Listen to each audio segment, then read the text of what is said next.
and saying welcome back to the channel and a new section. I'm finding it increasingly difficult to find the time to do proper long videos when I'm pleasure fishing or whatever, but I am still really active on Facebook. Those of you that follow the page, Eastwards Angling, will know that every Sunday pretty much when I fish a match I'll put a little blog on there, a little review of what's gone on. Well, I thought, why not utilise YouTube? Let's get the content on there and just sort of like, you know, do a review of the peg, or, you know, as the section's called. So today's been a bit of a disaster. You can see I'm not in the van, I'm in a car because I've had to use the wife's. My van's in the garage poorly. And we should have been on Lake Ross, which is an absolute bagging water.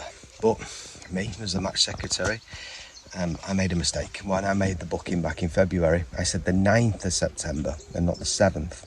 And even though I've been liaising with them for the last couple of weeks via Messenger, confirming numbers, etc., that they only picked up on it last night. So I'm with my syndicate. It's a syndicate round. It was an away match.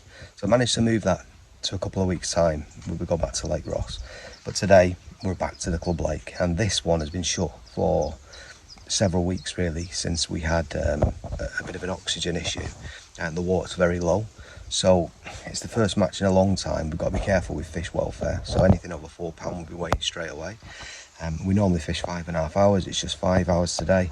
So let's take a little look at the peg, and then at the end of the match I can do my vlog rather than a blog, and explain what I did right, wrong, or otherwise.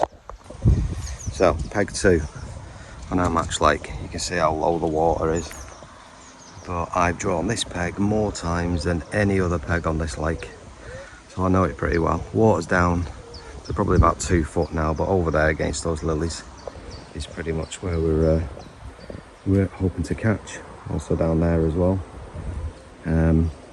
Might have an open water line just for anything that swims. I've got some pads down there as well. So basically fishing to features today. It's going to be quite warm. I'm aiming for sort of £20 would be a good weight. Let's see. Right, end of the match, peg review time. So finished second, £21 2 ounce, I think.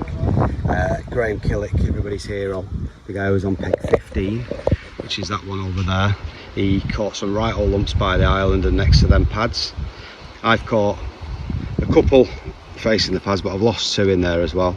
I've had one down the edge here, and then I've mugged one as well. So I think I've had about 5 or 6 carp, but nothing bigger than £5. Graham had 3 fish for nearly £30, so he's blitzed the match, £41 something. I was second with 21, then after me there was nothing, I think £5 or something like that. It seems that the carp was certainly at this end of the lake. There was no silvers tried, so, to be honest, once Graham started catching there was no point. So that's it, bit of a review, just something different than typing it up. I'll probably end up typing it up anyway. So catch you next time. I think next weekend is Donington Brick Pit, so fingers crossed for a decent day there. That'll be carp catching as well. See you later.